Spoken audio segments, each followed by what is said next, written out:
Welcome to another coffee tasting. My name is Aaron Taylor and I'm your host. Today we're going to be doing the Yukon blend. The Yukon blend is a blend of Sumatra and Latin American beans, and it's going to have notes of earthy notes with a little bit of spicy notes as well. So this coffee has an interesting history behind it on why it was created and how it was created, and then we're gonna dive a little bit into the history of when Starbucks was first created, and also a little bit about where they sourced their beans and the how Arabica beans first came to America. So we're gonna go ahead and get the brew started. And so with the Yukon blend, like I said, we're gonna get like some of those earthy notes with a little bit of spiciness. And so with the this is going to be the Sumatra and Latin American blend, and that Sumatra flavor beans are going to give it that earthy notes, while the Latin American blend is going to give it that a little bit of a spicy flavor, and then the Sumatra is also going to attribute to some of that spicy flavor as well. So it's going to help bring out some of those spicy notes.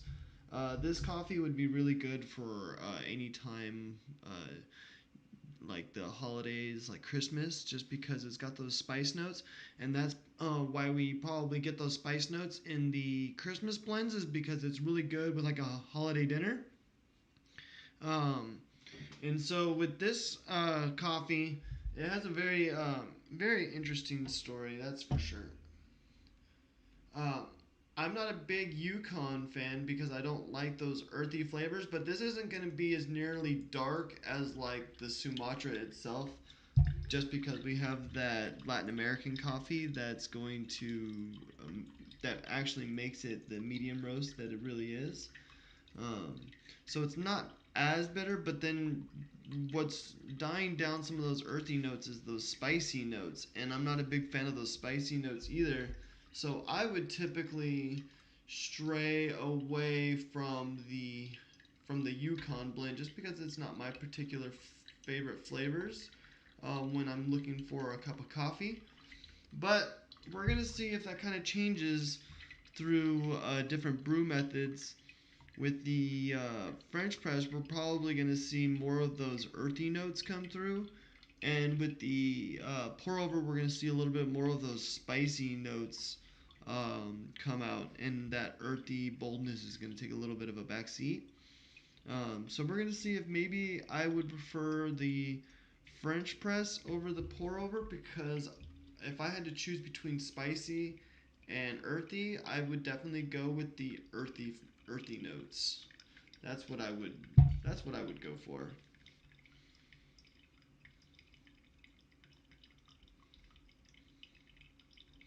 So the reason why I chose to do Yukon today is because last week we did the Verona, and we did Verona because Verona is the featured coffee of the month at Starbucks right now. So I kind of wanted to explore the different coffees that are inside the Verona, because the Verona is an 80-20 blend of Yukon and Italian. And um, I knew that there was a blend of Yukon and Italian, but it's interesting because Yukon and Italian both are blends themselves of Sumatra and other Latin American coffees. And so you've got like a crazy mixture of Sumatra and different Latin American coffees in one bag to make this earthy, spicy, or the earthy chocolate flavor that Verona is. And so with the Yukon we're really getting those earthy flavors, and then the Italian is going to really get those chocolate flavors. And so this week we're trying the Yukon, and next week we're going to be going into the Italian roast.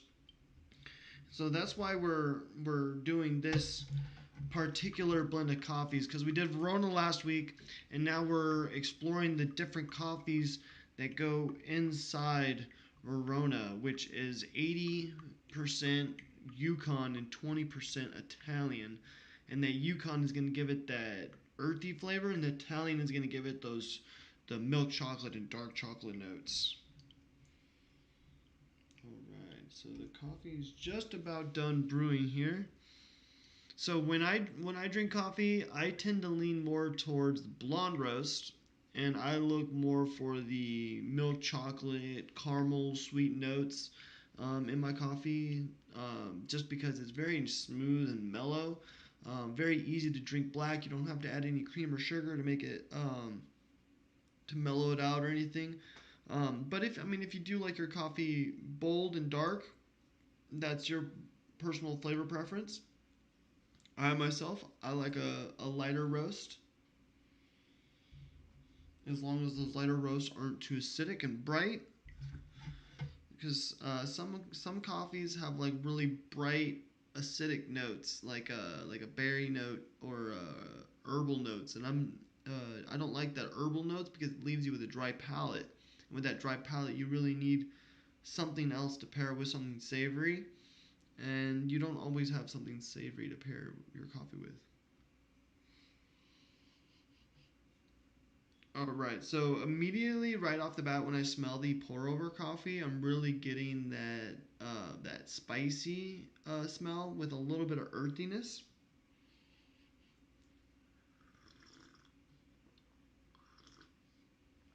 Wow. Okay.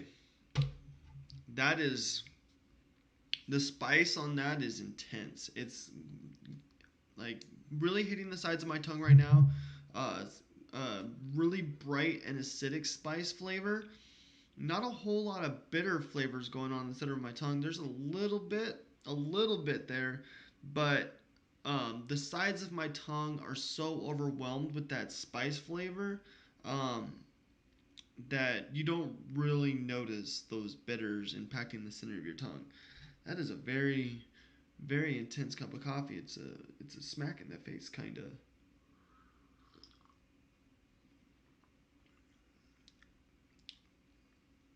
Yeah, not my favorite. That is for sure. I do not like that bright, spicy flavor that coffee has. Very intense. It's got a very lingering woodsy spice flavor too, like almost like a campfire. And there's probably some of that earthiness coming in there, giving it that earthy flavor with a tribute with the spice flavor. It gives it a roast. You get some of that roasty flavor that you get with the Sumatra. All right, so now let's try the coffee press. With the coffee press, I am going to assume that we're going to get a lot more of those earthy flavors, less of those spicy notes. It's going to be a little bit more bitter, but it's not going to impact the sides of my tongue as much. That's what I'm assuming. We'll find out what we're really going to get in just a moment. So immediately off the bat, as soon as I smell it, I'm getting a lot more of those bitter notes that I expected I would get. And so now we're going to go ahead and taste it.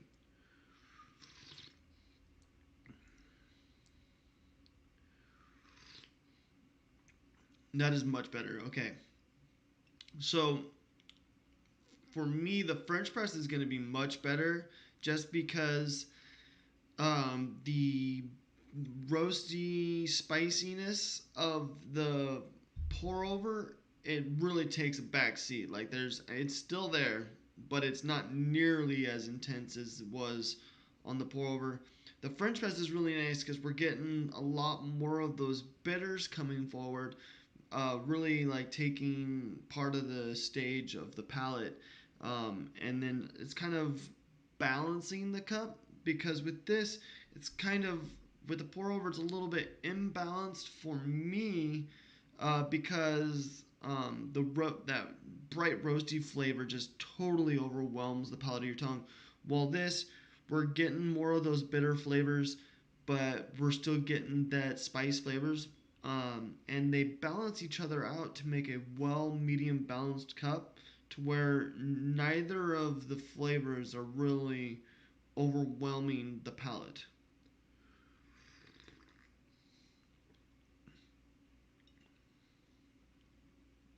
What's nice too is it doesn't linger on the tongue very much either. So the even with the pour over, it didn't linger that much, but it did have that strong like punch.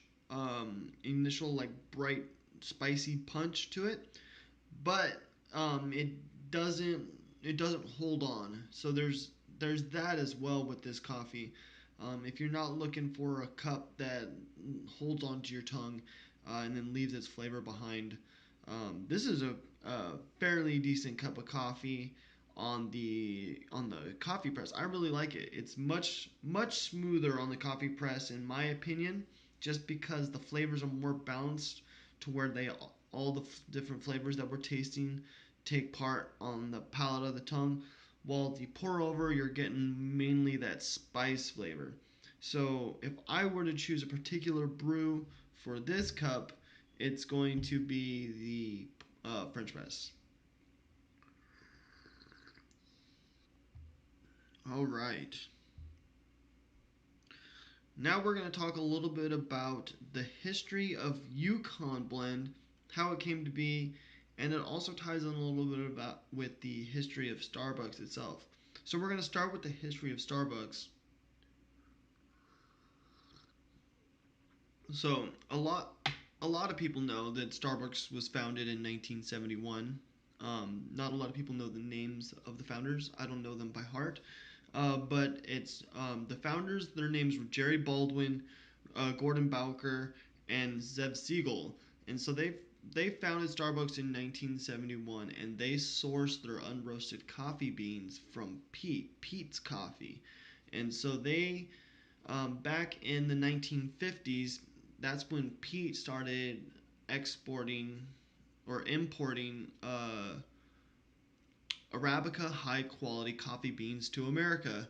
Um, and then in 1966 is when Pete opened up his first coffee shop, Pete's Coffee and Tea, and his business boomed. And in 1971, uh, the founders of Starbucks noticed this trend with Pete's Coffee, and they wanted to be another supplier of high quality Arabica beans. And so they started sourcing their beans from Pete, and that's the reason why they started sourcing their beans from Pete's Coffees, because they wanted to um, supply high quality Arabica beans just like Pete was himself, because it was successful and people wanted that elevated coffee flavor experience. And so then now you have Starbucks that's been established in 1971 in Seattle, and you have people visiting the stores, you have regulars, and one day the owners of the uh, original store wanted to create a special blend for a captain of a fisher boat, a fisherman boat. And so they needed to create a blend of coffee that really uh, really made you feel warm and um, in like the wintertime, because they were out on the ocean fishing for months at a time in the freezing north as well. So you needed a nice roasty bold cup of coffee, and so that's why they chose the blend of Sumatra and Latin America. And the reason why they chose these specific blends is because the flavors that they bring to the table. And so with the earthy flavor and that roastiness combined, and as you drink the cup of coffee, just the roasty, earthy flavors all on its own give like a sense of warmth. So even as the coffee starts to grow cold, those roasty, earthy flavors are warmth suggestive. So you immediately start to feel warm. And so that's why he went with those particular flavors, because when you're cold and you're freezing outside, having not just a hot cup of coffee, but those flavors that attribute to maybe sitting in front of a roasting campfire, um, you're gonna taste some of those flavors and the roasty earthiness of this coffee. So it's gonna, just in the flavors, it's gonna give you that feeling of warmth, like I said, and that's why these flavors were chosen for this fishing captain. and it's really cool to learn the background on how particular blends were created. And so this coffee was meant for being out in the cold, out on the water, and facing icy storms.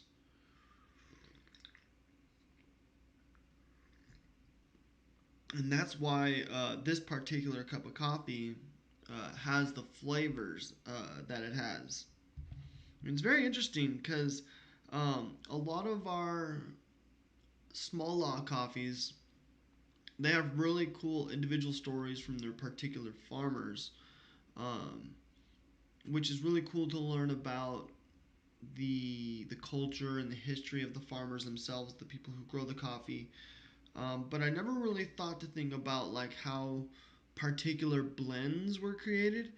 And after learning about this blend, I'm actually a little bit more curious about other blends, like what inspired their creation, why were they created, who were they created for, because I didn't know that Yukon blend was created for a specific person, a captain of a fishing boat.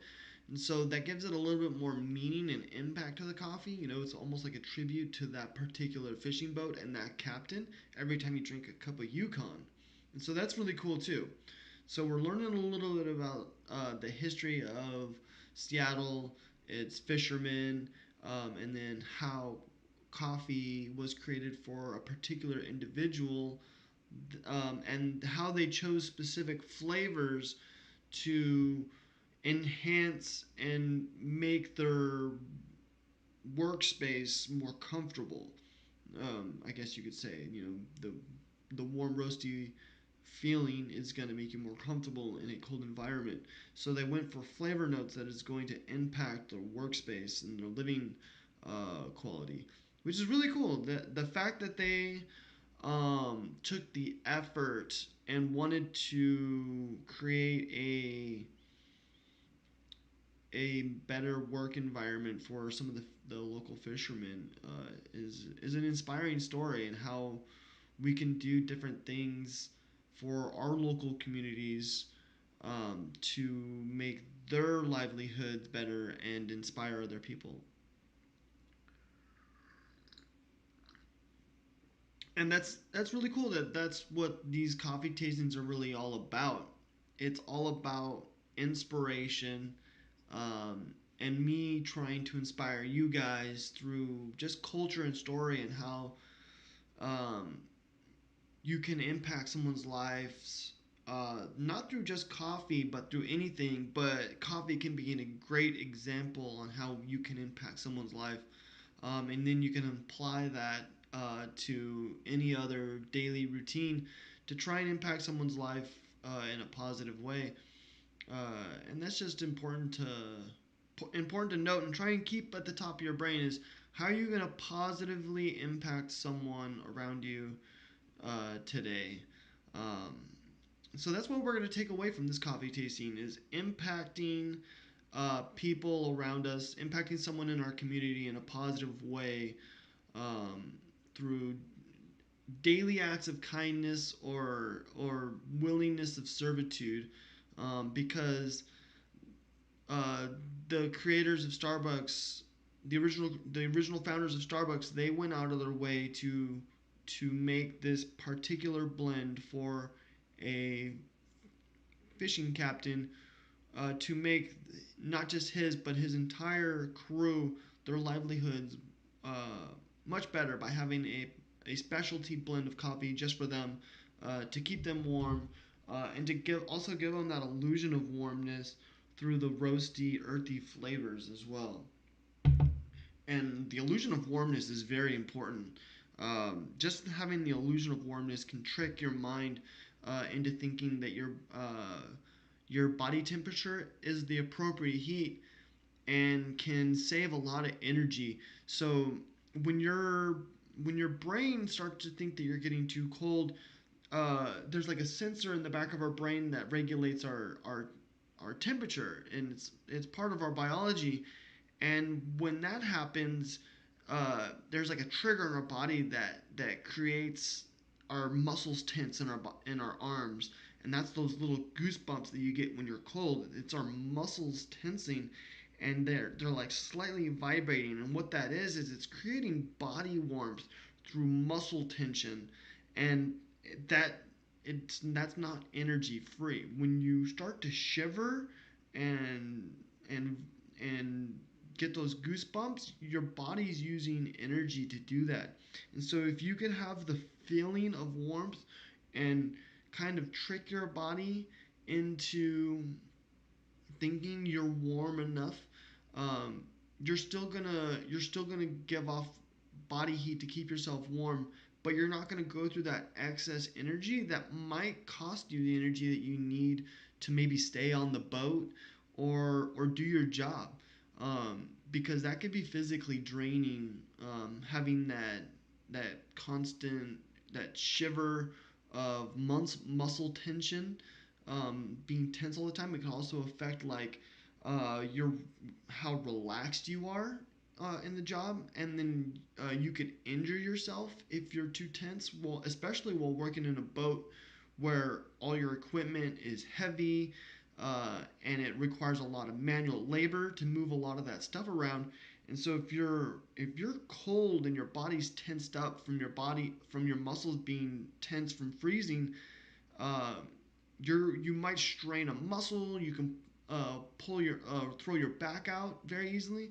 So uh, the coffee could not only just impact their level of awareness, um, through caffeine, but also relax the body in a way to where that they are safely doing their job, because their muscles are relaxed. So there's a lot of things to take in that could be a factor on like why they chose the specific flavors, and then um, the positive things that coffee helps with these particular group of people. It's interesting to think about now that I'm like really thinking about it. Um, but yeah, that's the story of the Yukon blend. It was created for a fishing captain for him and his crew to make their livelihoods more better on the freezing ocean, while out months at a time. All right. Thank you guys for joining me on today's coffee tasting.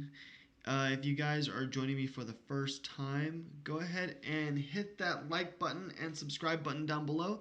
If you guys are joining me again, welcome back. Thank you guys for tuning in another time. And if you haven't had a chance to hit that subscribe button, hit that subscribe button down below. That way you guys will know next time I'm live without having to check it out. It'll tell you when I go live. Thanks again, everyone. Have a great day.